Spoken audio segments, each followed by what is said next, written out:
prototype. And the ST system test plays a crucial role. It covers more than half of the bugs in Xiangshan and checks end-to-end correctness on the real-world cases. In this work, we present DiffTest-H, a fast and debug-friendly system test framework. It achieves up to 30.8 MHz with hardware-accelerated article simulation, while applying instruction-level checking for debuggability. And more than that, DiffTest-H is practical and effective, with more than 115 bugs uncovered in Xiangshan. First, for debuggability, our previous work DiffTest provides instruction-level checking with customization. It runs the design with a software reference, and starting for the same initial state, once the design commits an instruction, the reference will also commit an instruction, and comparing the architectural states.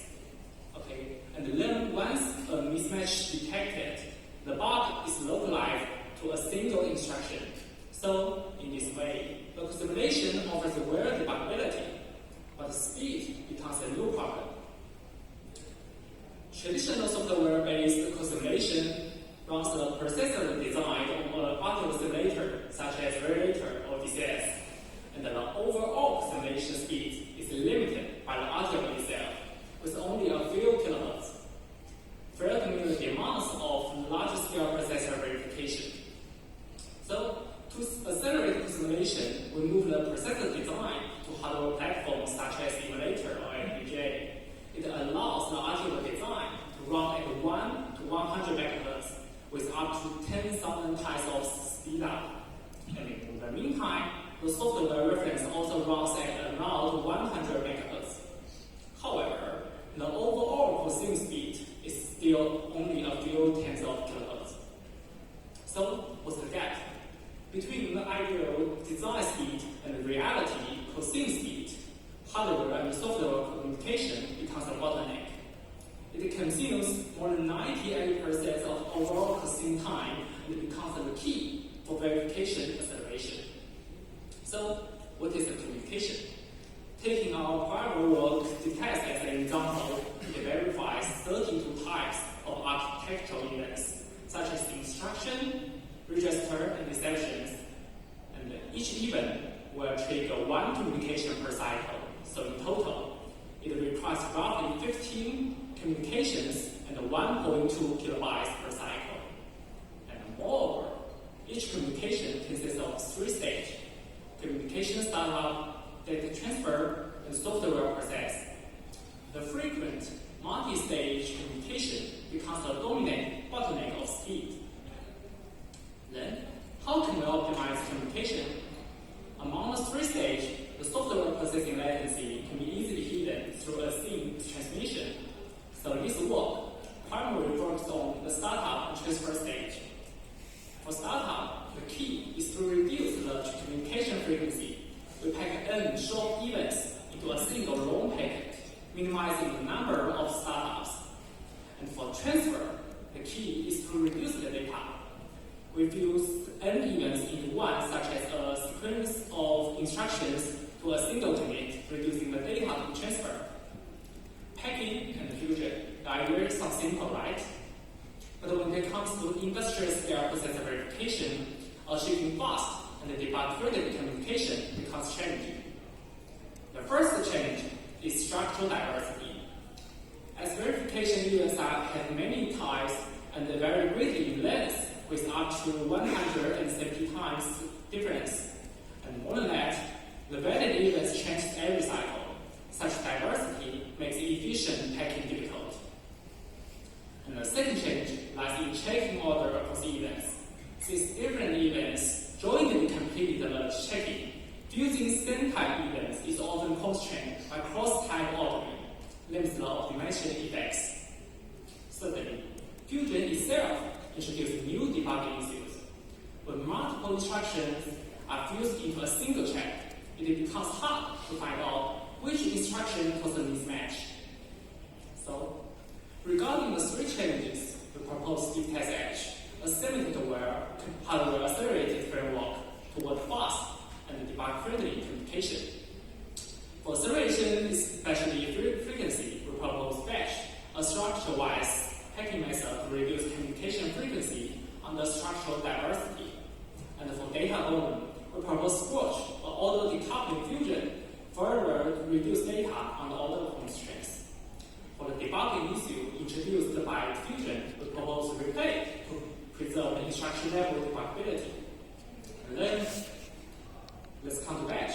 We use packing to reduce frequency, but regarding a diverse length across events, parallel work simply designed each type with a fixed space and padding invalid space with bubbles. The solution is simple, but brings more than 60% bubbles, resulting in more packet and higher communication frequency. To eliminate bubbles, we propose batch, which tightly packing events according to their structures. First, on the hardware side, batch will compute the offset based on the even length and the dynamic alert space.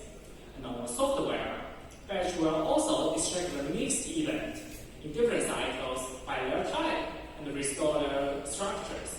And in this way, batch can package more events in a single communication for better frequency.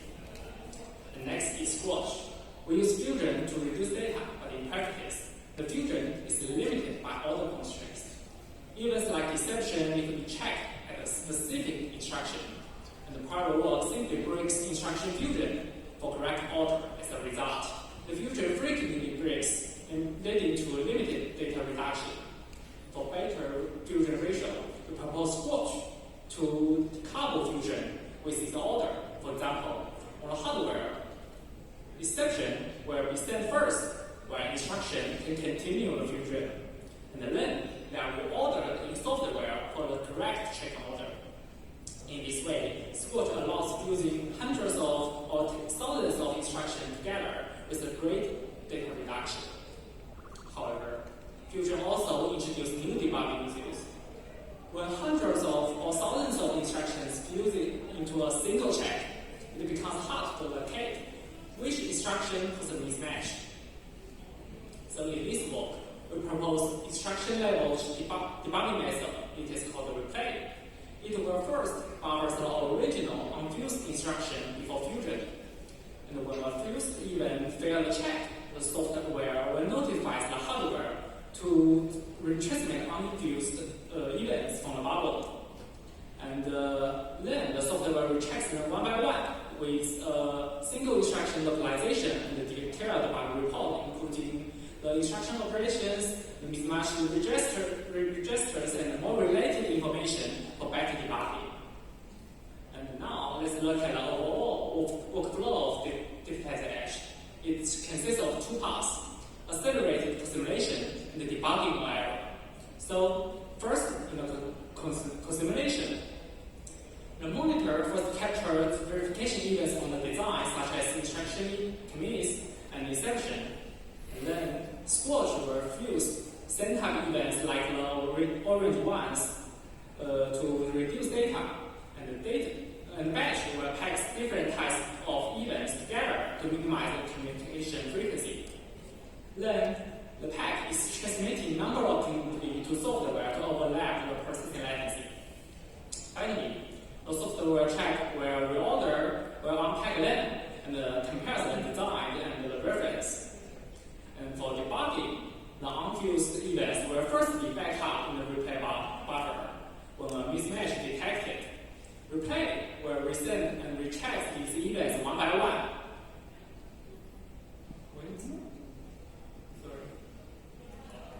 And generate a detailed bug report localizing the bug to a single instruction. Through this workflow, DiffTest-H provides a fast and debug-friendly workflow. And we evaluate the performance of DiffTest-H on both nutshell, a simple in-order design compared to a rocket shell, and function and industrial scale processors. Starting from very later is a widely used software simulator, but when it comes to industrial scale processor, the speed drops to a few kilohertz. We then tried cadence Palladium for hardware acceleration. runs at only a few kilohertz, and DiffTest-H provides nearly an 80 times of speed up close to the roofline of the platform. Similarly, without optimization, the baseline FPGA processing speed reaches only a few hundreds of kilohertz, and with DiffTest-H, it achieves nearly 140 times of speed up, fully utilizing FPGA to accelerate verification.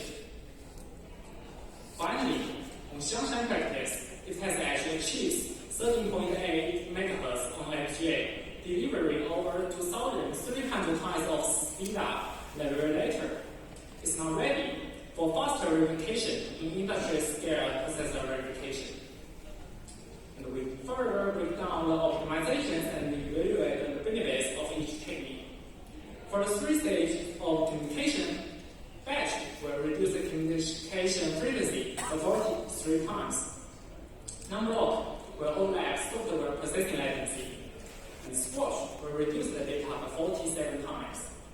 And overall, DiffTest-H achieves up to around 140 times of speed up, with communication overhead reduced by more than 98%. And compared to prior work on both emulator and FPGA, DiffTest-H is fast and debug friendly. It's nearly 14 times faster than the FPGA software work for module, or in other words, file C plus the module. And it also covers more verification events with a larger tracking size, providing instruction level debugability. Moreover, DiffTest-H has been deployed in the industrial scale processor Xiangshan flow. In the past 6 months, it has uncovered more than 150 bugs covering exception, memory, and vector logic. All of these bugs have been confirmed and fixed, with over 780 lines of code chains. Okay, to summarize, DiffTest-H is a Semantic-Aware, hardware-accelerated verification framework. It reached 13.8 MHz on FPGA while maintaining instruction-level debugability. It has deployed in Xiangshan with over 150 bugs uncovered, and has been open sourced with 3 async badges. DiffTest-H is evolving toward more data verification. So, welcome to contact us for further discussion. That's all. Thanks for your attention.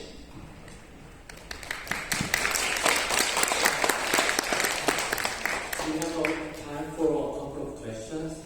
Any questions from the audience? I have a question. So the replay process is very interesting and it takes a lot of effort. My first question is, how large is the snapshot for the replay? Do you capture only the architectural stage, or do you also capture all the internal registers and states of the flip-flops? You mean the overhead of the replay, or? So for you to replay, so basically you need to replay from the previous state. Yes. So if you start from the instruction end, you have to keep information about the architectural structures, right? Hierarchical register and PC values and things like that. You can store these values and restore from them. Another option is that you can also store all the flip-flop states and some internal pipeline registers, so that you can exactly start from the same states, including the internal states. Okay, it's a good question. And I should clarify this. This is an architectural checking. Or in our words, it's an ISA level checking. So, for example, in pipeline registers, it is micro-architecture details, and we will only care about the ISA level and the architectural states. And about, for example, I will talk more details about the overhead. For example, we have register, we have logic registers and physical registers, but only hundreds of them. And we can buffer it in, for example, in a RAM. And nearly hundreds of instructions will be buffered for later debugging. So the key is to, if we don't care about the very detailed secret details like a snapshot of the whole hardware, we only care about the ISA level details. It will be simple and lightweight. Any questions? To catch up with time, let's thank the speaker again and please give him a round of applause.